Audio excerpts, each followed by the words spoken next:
Hi mga Mariko, it's me again, Dimple Jimenez, vlogger ng Pasig. Hindi pa sikat, pero pasikatin mo na rin.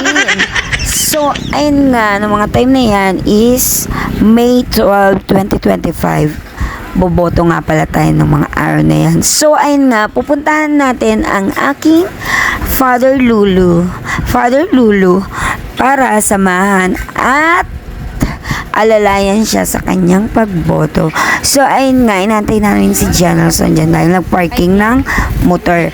At nakakatuwa nga ang mga tao dyan na nag-a-assist dahil nga tinulungan nila si Papa para bumaba sa tricycle.